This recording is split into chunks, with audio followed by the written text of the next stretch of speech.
Smoked meatloaf. Need I say anything more? Stay tuned, I'll show you how we did it.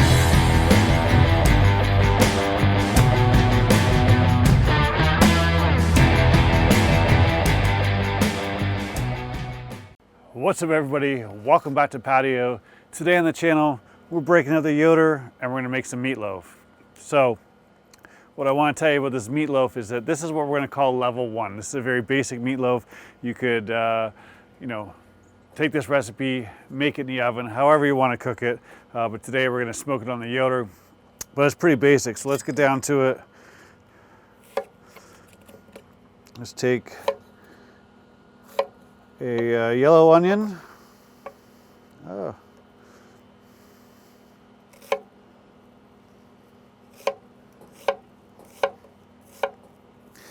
And really what we're trying to do is just a rough dice on this.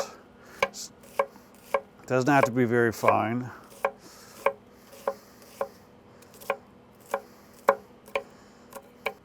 And I think meatloaf is one of those things that it's a comfort food for many. You either love it or hate it. I don't think there's any in between. I haven't had it in some time, so I figured it was time to make a recipe. So you start with your onion. Most importantly, we take our meat. So what I got here is, this is 3 pounds of a hamburger blend from a local butcher shop. I really like the cut of meat, or the blend of meat, sorry.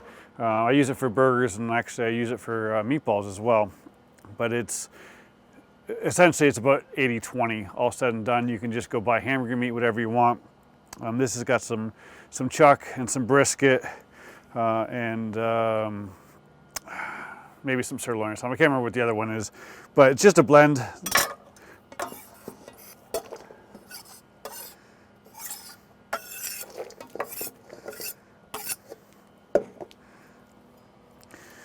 And I like my meatloaf a little chunky, so you just put a bunch of onion in there. We'll mix it all together. And the ingredients are super simple on this. We're gonna use some garlic powder, onion powder, salt and pepper. In this case, I'm going to use Jacobson's black pepper salt. Some Worcestershire sauce, which I like a lot of. We're going to say this is probably 2 tablespoons.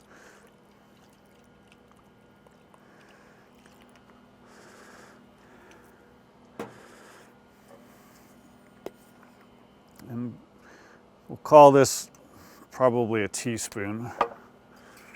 Really, you got to do it to taste. Everyone's different. Garlic, in my book, you can never have too much. This is definitely a good teaspoon, maybe a teaspoon and a half. A couple pinches of salt, so probably a teaspoon of salt and pepper, really. Now this has got more salt than pepper, just so you're aware.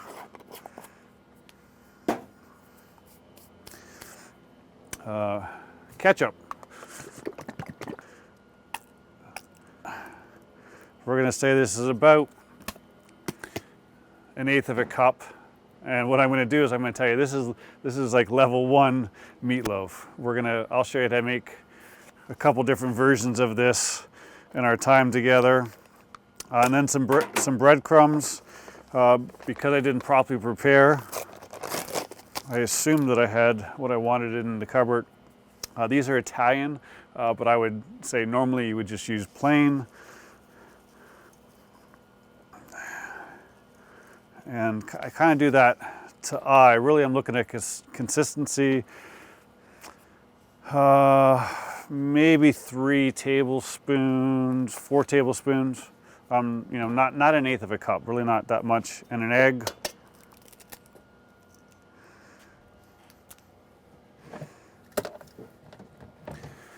And then what we're gonna do is I'm gonna throw on a glove here, and we're just gonna mix this up. And you just want to get everything incorporated. Make sure you break up the egg. Sometimes it helps if you just break the egg before you put it in there. And what you really want to do here is you want to get the onion mixed in. Because if you don't, your meatloaf is really going to fall apart because you're going to have these big chunks. So just try and get it spread out fairly smoothly across there.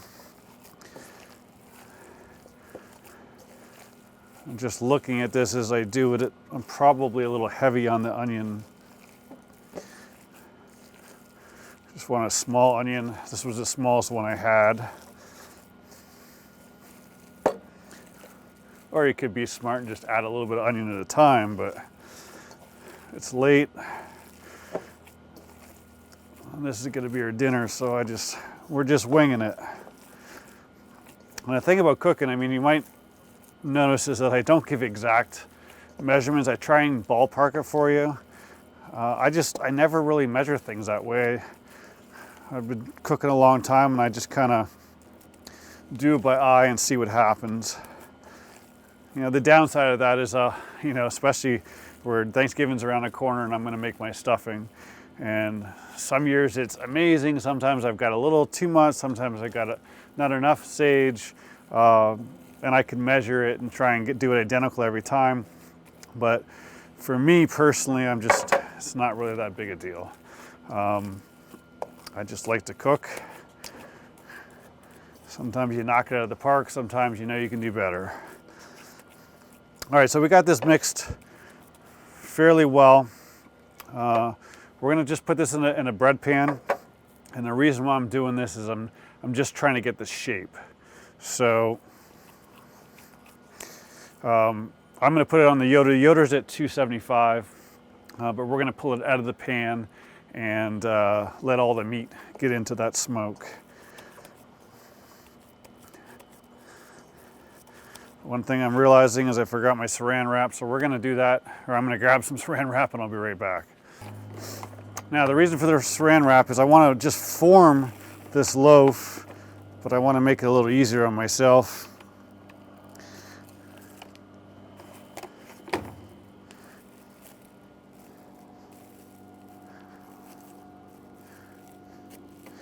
Just so I can ensure it comes out of there. And really what we're gonna do here is we're just gonna dump this guy right in.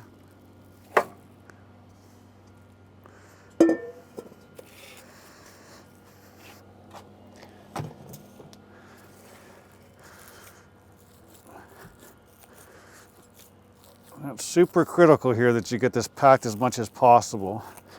If you're gonna throw this in the smoker with it in the pan and you're just going to get some smoke on top, not as critical, but because we're going to dump this out, I'm trying my best not to have it fall apart on me.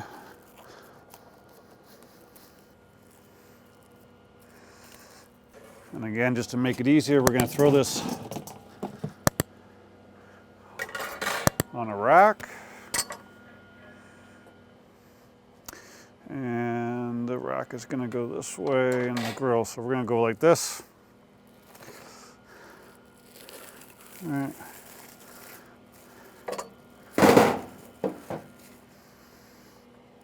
And now, just like that, I got a form loaf that we can put on.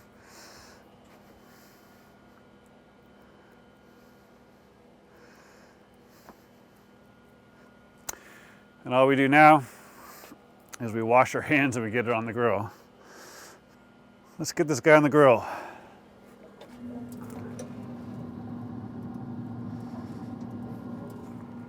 So we're gonna go on the top shelf, let it maximize the amount of smoke it's gonna get.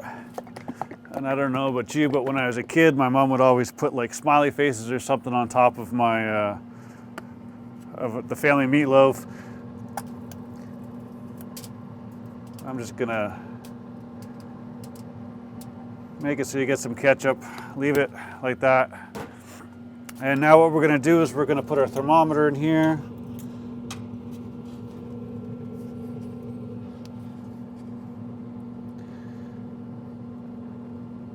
Now, I'm trying to get it right in the middle. Now we just sit back and relax, cook at the 160, have a rum and Coke, cheers. And we let the Yoder do his job. All right, it's been an hour, it's 5 o'clock. Darkness has set in once again. Let's have a look at our meatloaf here. Temps at 95, got a great color on it, nice mahogany color. We're using a blend 50-50 pecan and cherry. Not much left to do. Just wait until our temps get to 165. All right, so the meatloaf is done. Let's get this guy off.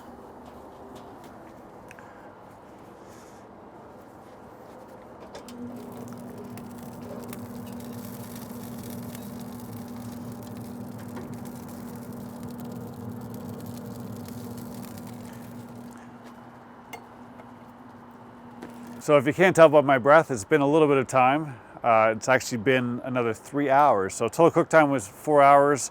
Part of that is just me lifting up the lid, taking some pictures as we go along. Obviously with it being 42 out, you let a lot of heat out, take a little bit of video, take some pictures, and it really slows down the cook time. So I think if you kept the lid shut the entire time, it would be closer to 3 hours, maybe 3.5 tops, but I think it's really be about 3 hours.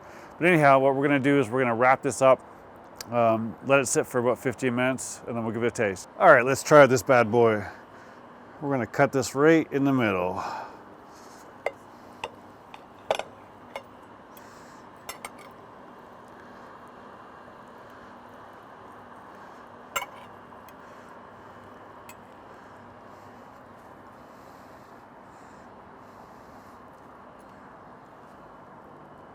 I'm gonna give you a shot of this guy.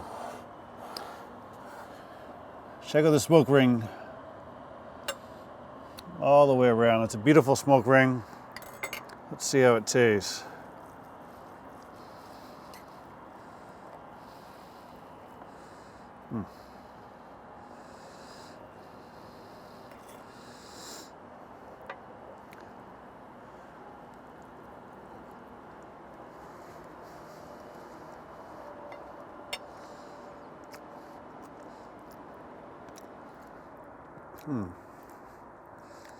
That's got some great flavor. You can taste the cherry on the outside. It gives a little bit of a sweetness. It's got smoke all the way through it. Obviously, it's been in the smoker for 4 hours, so it's going to get lots of smoke into it. It's not overpowering, but it's a nice balance between just the hamburger meat flavor and that smoke. The cherry and pecan really did a great job on it. Highly recommend you give it a shot. Next time you're looking for just something different, a comfort food, you're tired of ribs or pork or something like that, and just want to try something different, give it a shot. I think you'll like it. Thanks as always for watching. I really appreciate it. It means a lot to support the channel. If you haven't subscribed yet, please do so below. If you like the video, give it a thumbs up. If you got some questions or comments, leave them in the comments below. That's all I got for you today. I'll see you soon.